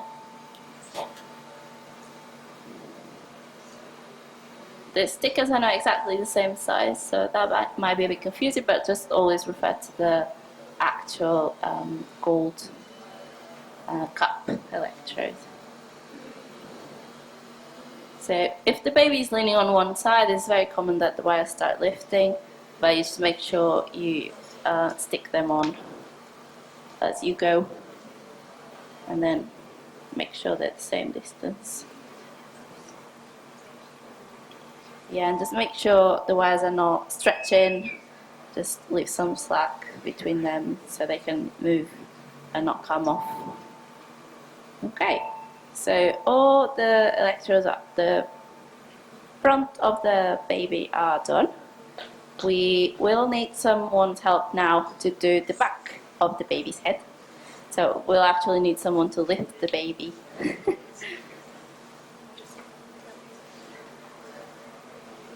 Yeah, what's easier? Let's see. So just make sure you adjust your electrode. That's our reference. And then there's actually two ways of doing this. We can either just completely turn the baby's head to one side, or we can lift. I don't know. What do you think?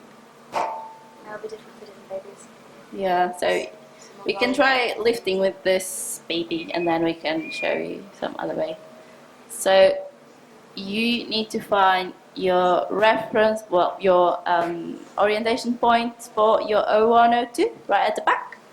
So you feel the baby's head like from the neck up, and then you feel the bone and the protuberance on the skull. And again, that should be in line with this. So you can stretch your wire a little bit and bring it down, or you can lift a bit more. And then I can see my hand's on the way. So where the wire falls there, it'll be the middle in line with the nose. And then after you feel the baby's bump on at the back of the head, it's just like, again, a finger above it. So that's his Indian, and I'm just going to do it there.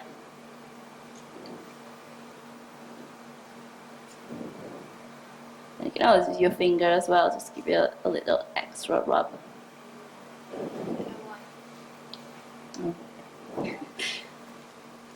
So once you find your CZ, your O1 and O2 will just be next to it, to the right and to the left, depending if it's O2 or O1. Which one do you have? Both. Yeah, I'll do O1 then. Just on the left from CZ.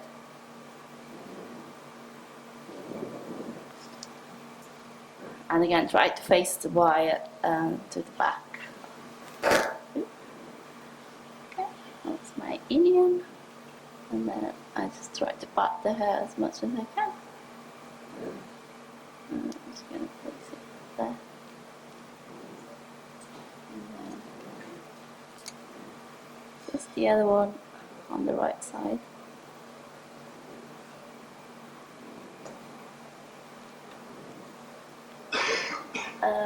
Are you able to just hold the baby's head instead of the blue blanket? I've got the head. Yeah. Sorry. There we go. No, that's just on the baby's head. That's perfect. Thank you. So again, just look at your baby. It's just next to this one. Just rub it. A bit more maybe. Just make sure there's no hair on the way.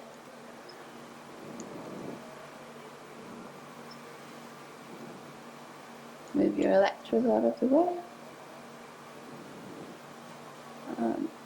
There it goes.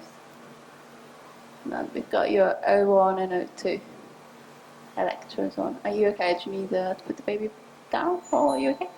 Yeah.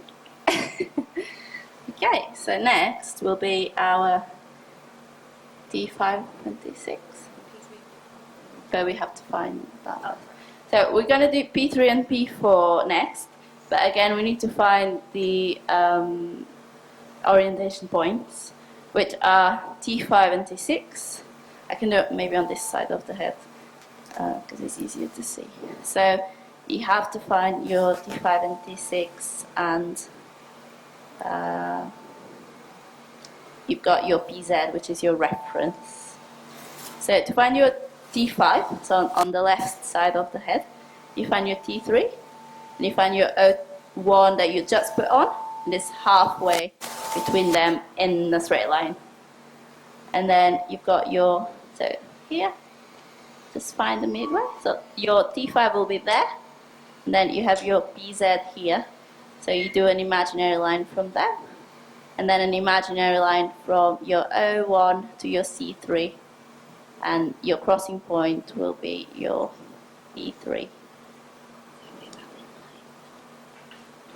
In line with your FP1, C3, B3, and then O1.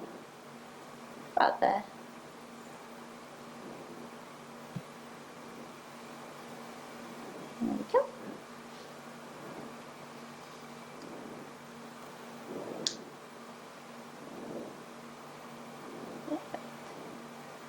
And then same on the other side.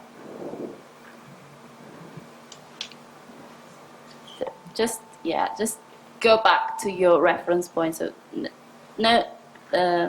baby's nose, go back.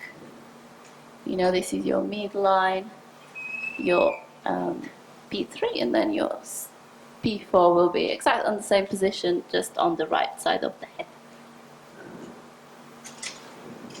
Sorry, baby.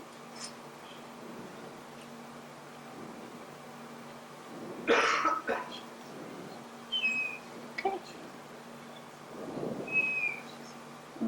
There we go. So, what have we got left? Yeah, so they're all on. Now, the very important thing is, once all your electrodes are on, you do a visual check, and you check with your hands. So we see our CZ, we see the baby's nose, so we make sure it's in line, and then we make sure it's the same distance from our C4 and C3 from your CZ, and then the same for your D3 and D4 on this side. Sorry. Let me just have a look. Thank you. Just make sure they're sticking down. Okay, and then same to the back. So make sure your C4 and P4 and your C3 and P3 are same distance. And they're the same distance from your reference, which is your PZ. And they're the same distance from your O1 and O2. Once you're sure, you can get your hat. No. And again, you will definitely need someone's help for this. Can you lift the baby head a little bit more? Oh, yeah, so you did your visual check, and then you make sure these lights on the head box are all going to go trying to film this. Just make sure all your lights are green for the wires that you have put on. So all the ones are on here, and then you have the green lights up there. And you can also see on the laptop. Let's see. So if you film the laptop now, please. There we go. So you can see they're all green, and you can see the values on the left. Just make sure they're similar numbers. Yes. Okay. So now, the easiest way I find to put the hat on is you get your ends, you put your hands inside, you stretch it, and then you can get someone's help to hold at the front, or you can just try to put this straight down. So I'm going to get Jess to hold the front of the hat, and then I am going to slide it under, taking the wires with me, pulling it right down to the neck, and then I'll ask this lady to put the baby down. Thanks very much for your help. And then once the hat is on, we can just slide it under the baby's chin.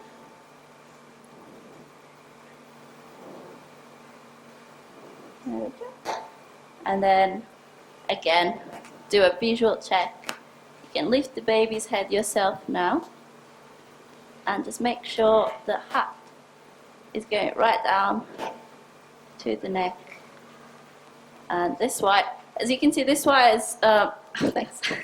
This wire is kind of hanging there, so you can find it and just pull it, and it'll make it easier. There's no loops.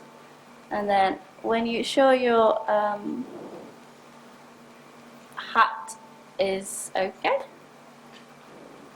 you can do a knot at the top if you want, and then you can grab all your electrodes on one side and put them all together. But before you bundle them all, we can do the ECG and deltoids. We'll need to unwrap the baby.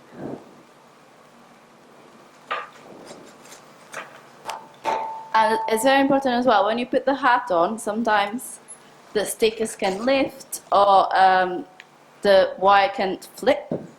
So just make sure, just by touching, make sure they're on there, and just feel with your hands really.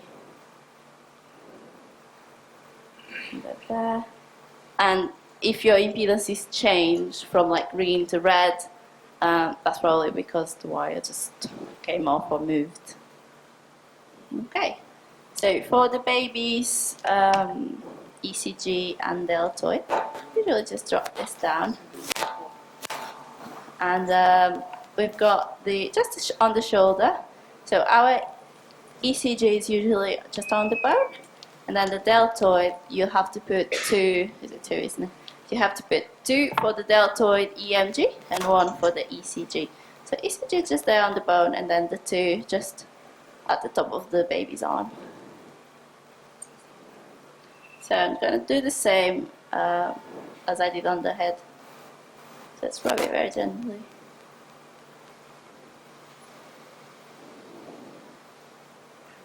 That's for ECG. And if you have some gauze, just because they're like sticky pads, you can just make sure it's dry before you stick it on. Big. You just, again, just try to face like the middle, so they're all going the same way. So just put that there.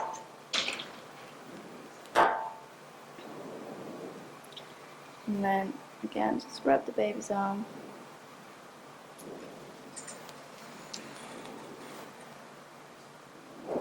Very good, baby.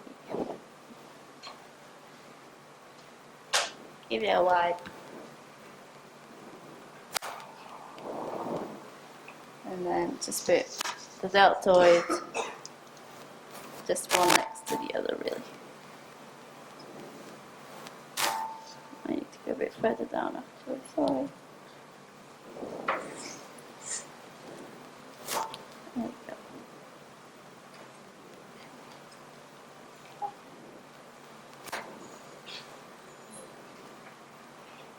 There we go. And then we get our big sticker. Oh, sorry. And we just place it over all of them.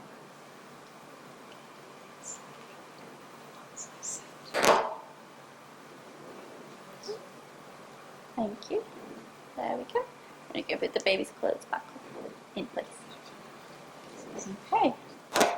Then exactly the same thing on the other side.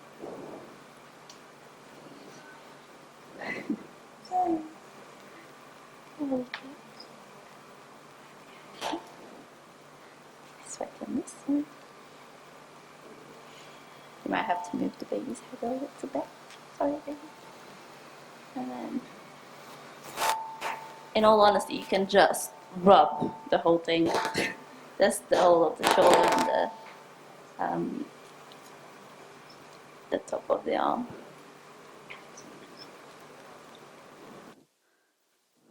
There we go.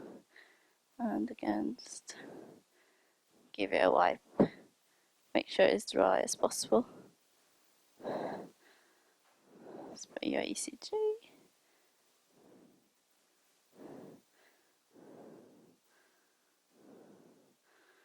And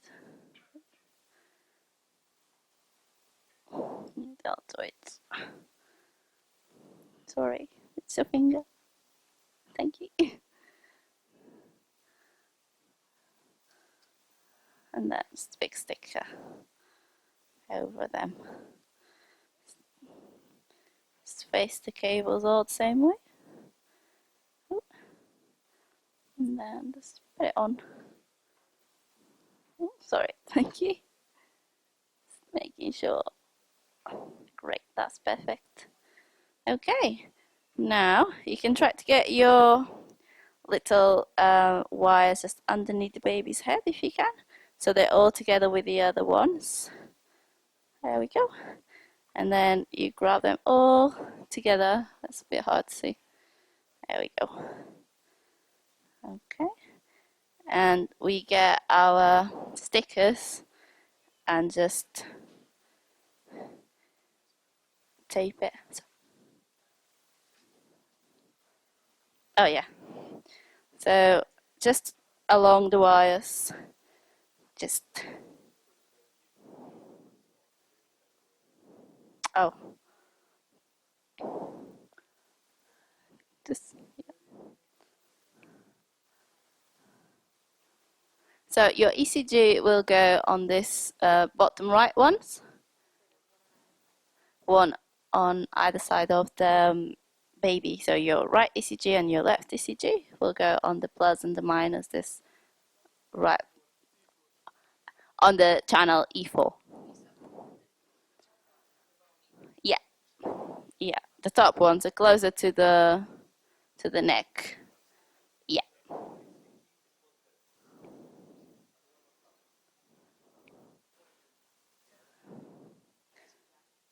So,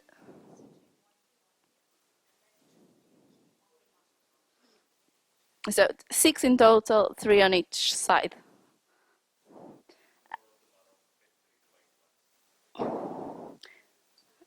So your ECG goes there, and then your channel 1 and 2 will be your deltoids. So your left will be your 2 stickers here, and your right will be your 2 stickers there, or the other way around, actually. Yeah, that's right. I said right. So 1 is your left, and 2 is your right. Just there, top and bottom, yeah.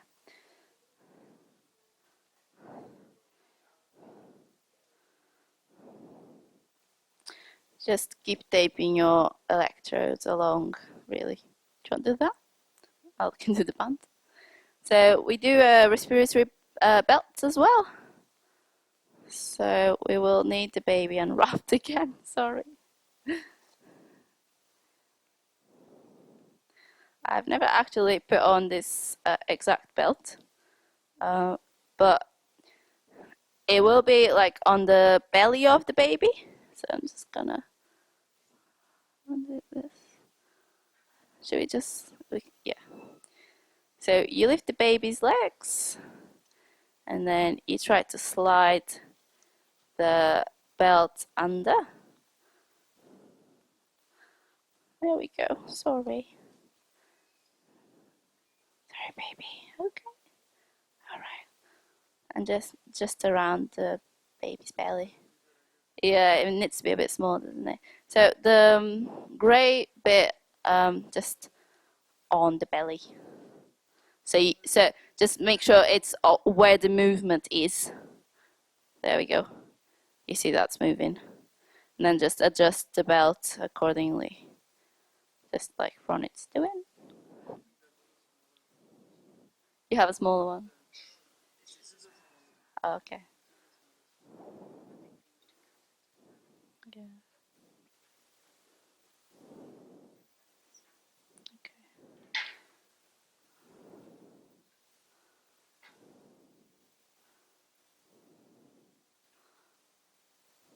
We'll have to adjust the size of the belt at some point. Yeah. There we go. Okay. We'll keep it like this for now, but then we can just adjust. It should be down, that's right. So this is actually not an ideal setup of the respiratory band. So this wire should be facing down actually, and this should be a bit tighter. But oh, we can just flip it. Okay, that's good.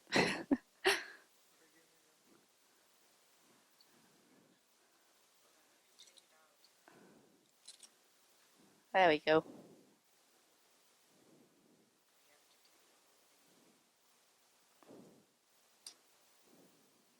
Perfect. Thank you.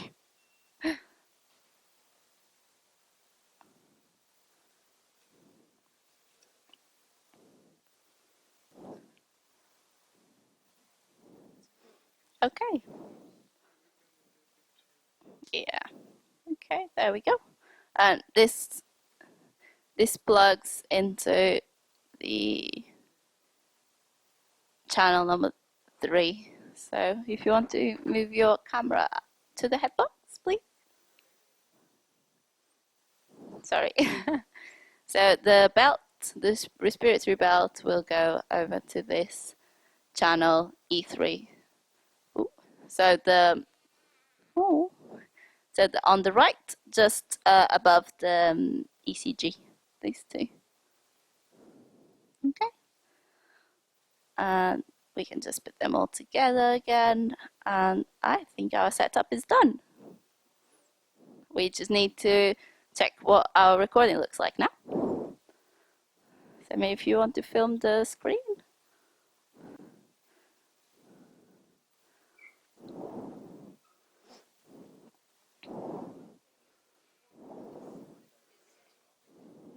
Oh.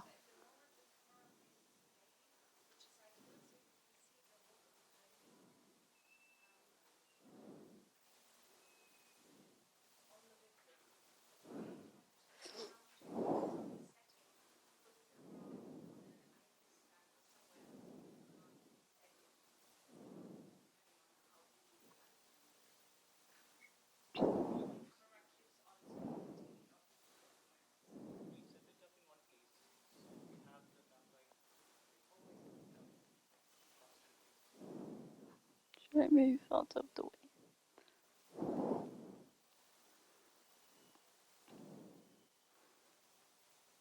So it's not easy to see on the screen, but the recording is clean. There is no actually 50 hertz like we talked about before.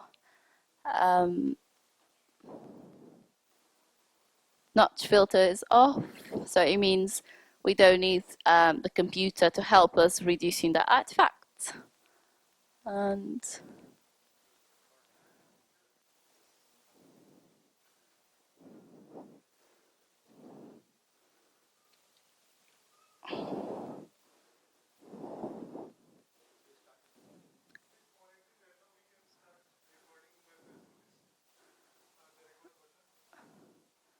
let's just zoom out a little bit, please.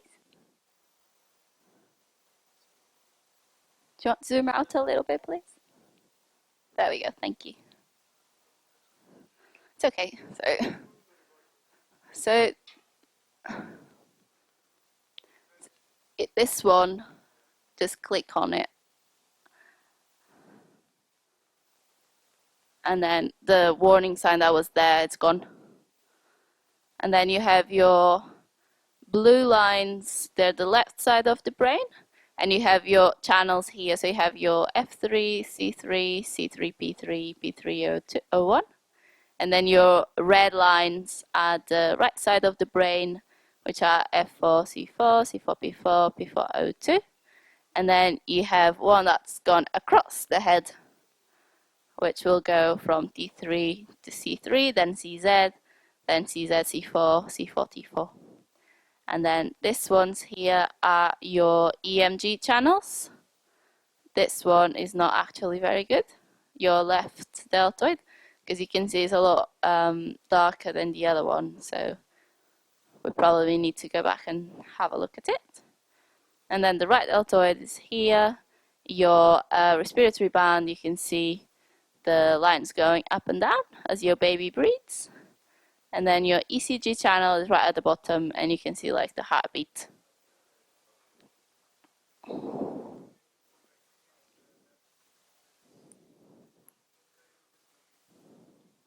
The right. Oh, right, okay. Oh, there we go.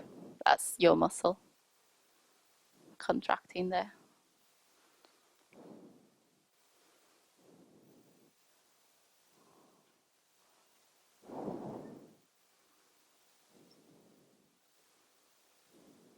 So this big black lines is just because Ronit is touching the wires. So I would just annotate. So how do we annotate? Okay, so we can't just type in. So you click on comment here, and then say touching left deltoid.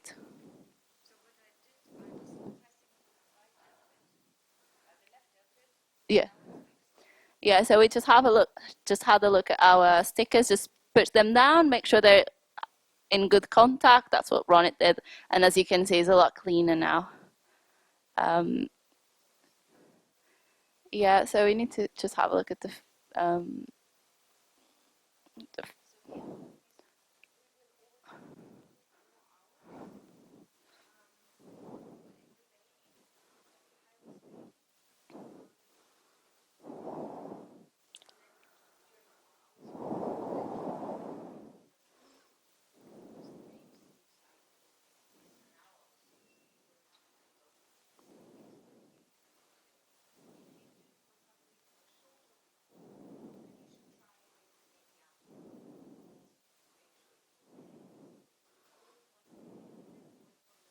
Did you want this?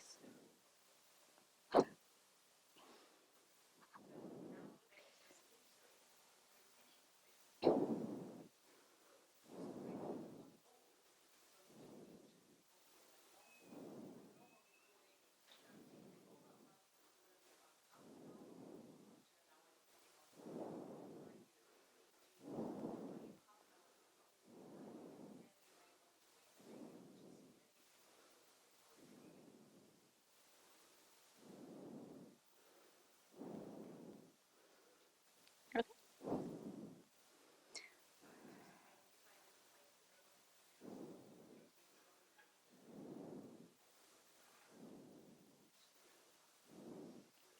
So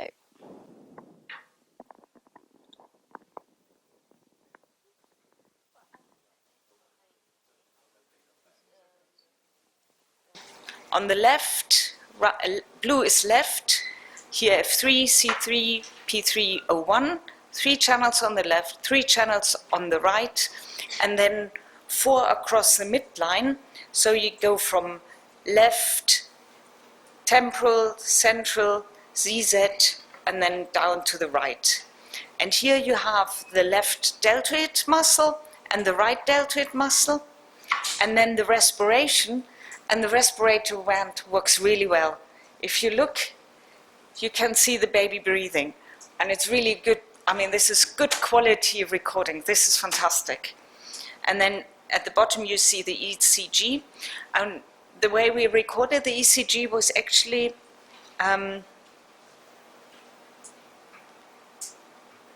this is how it was initially, so we recorded it the wrong way around. Yeah, this is because we have the plus and the minus the wrong way, but that doesn't matter at all. All you do is you click with the right on the right mouse button, and then you say flip ECG, because it happens all the time. And now you have the ECG the right way. But this is a really good quality recording, and you also see that this is the EEG output. The EEG actually is very abnormal for a baby of 4 weeks. What you can see is that this baby has what we call burst suppression pattern. So you have, I don't know how to, maybe this one? Page by page. Page by page. How do I, no. I heard the neuroscience people. Where is the page? Yeah, here. Yes, Just the so page this is page up and page down? Is one page a... Yeah. Oh, okay. So, Yeah, that's it, thank you. Just put navigator is there. Where is the navigator? Navigator isn't this one. Navigator.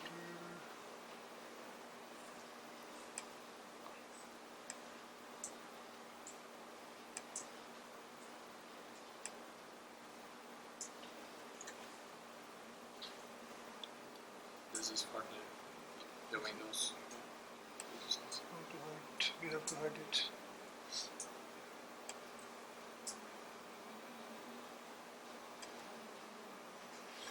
Yes. Navigator is down there. Okay, There is no problem. that's no problem. Oh, here, I can see it, I can see it. No, There. but actually, that's from the camera. Oh, that's from the camera. Oh yeah, it's from the camera. Okay, but it goes this way. So basically, if we start here, then you can see that the EEG activity is fairly symmetrical on the right and the left, but the background activity is, you have bursts of high amplitude, spiky activity, abnormal activity, and periods of suppression. So this is what we call a burst suppression pattern. It's different to the burst suppression pattern in AEG. This is burst suppression pattern of EEG.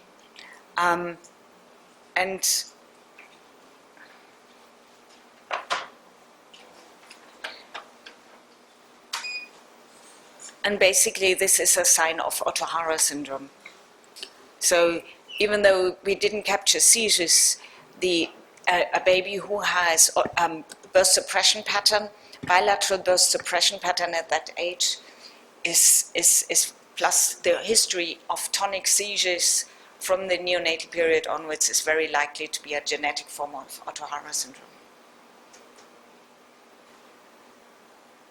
The other thing which is interesting is that, I mean, you can see all the spiky elements here, all the discharges. So there are multifocal discharges everywhere. And then that alternates with periods of suppression. So here you have the suppression. And it's slightly different in sleep and wakefulness. So when we woke the baby up at the end, the burst suppression pattern disappeared for a bit.